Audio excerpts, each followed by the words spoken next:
Hey guys, so in this video I wanted to go over the DragonSlayer Knight build. So this is mostly a cosplay build. It's not like insanely powerful like you see with some of these like more focused builds, but it does have some really strong attributes to it. Um, it's mostly kind of like a lore build. It takes into account the misshapen tree sentinels and the dragon knights. But I want to go over the weapons first. So the Dragon King's Cragblade, um, which is a piercing stone gravel sword containing primeval lightning, a portion of the Dragon Lord's power, granted from a remembrance. This weapon commands great power over the paltry, mortal dragons of today. You get this weapon from killing the secret boss in Farumazula, but uh, it's seriously powerful. It is lightning damage too, so it can be buffed pretty well. The Bolt of Grand Sax we're also using. This is more for like a ranged option. Spear whittled from the weapon wielded by Grand Sax, one of the legendary armaments. A great ancient dragon, Grand Sax, once rained calamity upon the royal capital, the only time in historical record that Lendel's walls have fallen. This marked the dawn of the war against ancient dragons. And then finally, the Magma Worm Scale Sword, which is curved great sword wielded by magma worms. The shape resembles a dragon's jaw and is covered in hard scales. It said that these landbound dragons were once human heroes who partook in dragon communion, a grave transgression for which they were cursed to crawl the earth upon their bellies, shadows of their former selves. So this build is mainly like a dragon communion build. So that's why we have the magma worm scale sword. And then the Dragon King's Cragblade is just a badass weapon to have to fight dragons with, I think. And the Bolt of Grand Sax for still dragon theme, but also gives us that ranged option.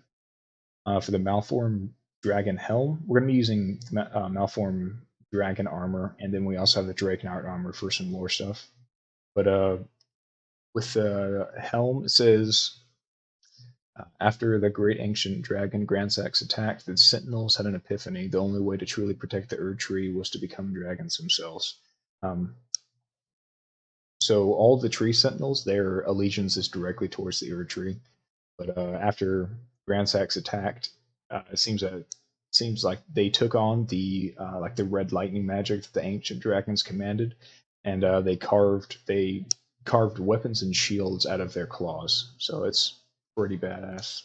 And then the Drake Knight armor, black iron, worn by Drake Knights, features the spoil of a dragon catch as an emblem of pride, as both dragon hunter and partaker of communion. The cape is crafted with a dragon wing membrane, and all the armor states that same thing. So uh, we can also take a look at the helm, which has a little bit of different lore. From birth, Drake Knights speak not a word. They spend their lives pursuing the strength of dragons for its sublime beauty and inspiration of all. So the Dragon Knights, the Drake Knights, pretty much were kind of the top tier of Dragon Communion, and they hunted the dragons for their power. And then the malformed tree sentinels kind of sort of became they altered their body to become like dragons to be stronger to protect the Erd Tree.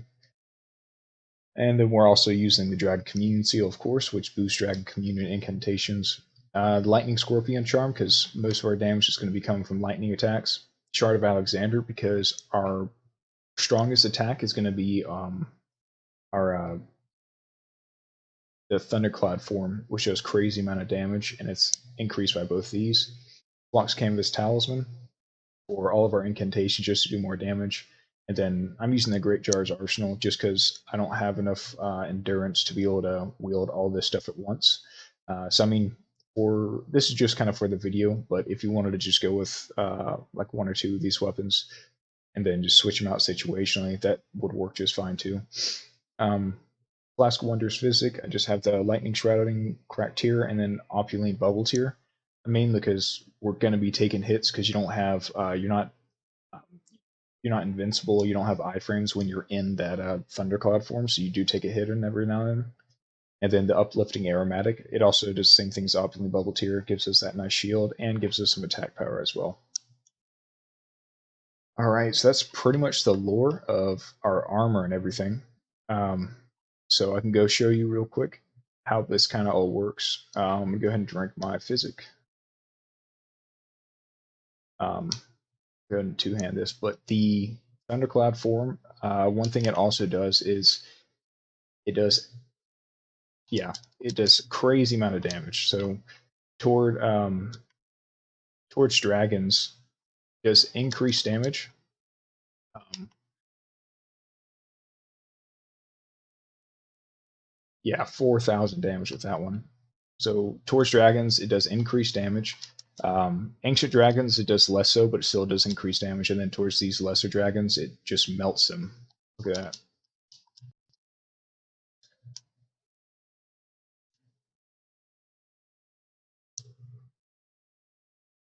And it does take quite a bit of stamina to do this too.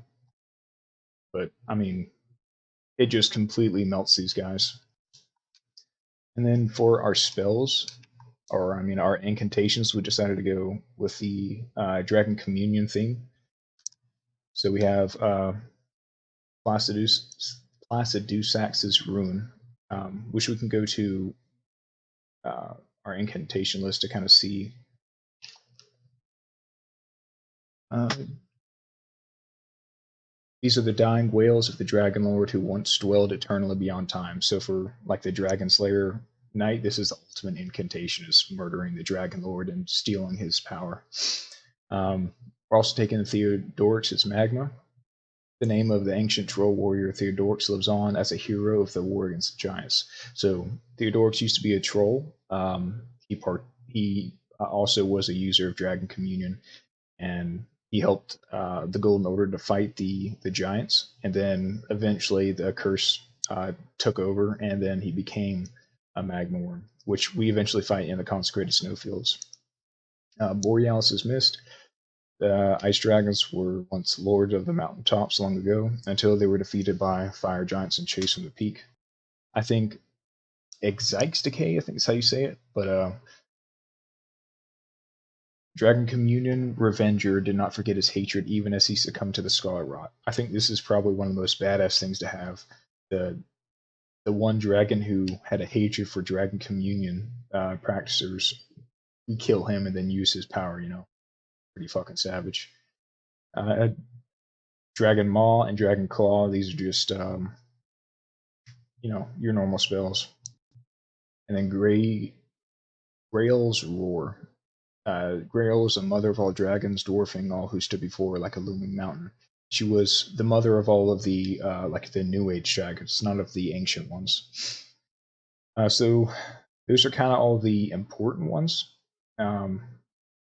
which we just have the ones that kind of fit our build the best. But so Placidusax's Rune.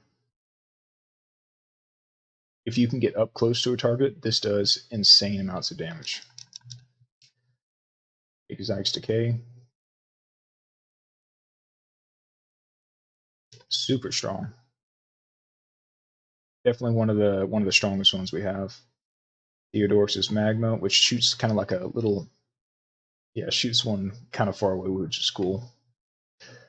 And then you can do a second cast with a Dragon Claw, and then you can put a re-input to do another slam.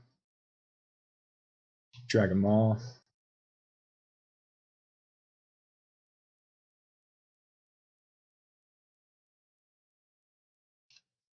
Then Glintstone Breath is actually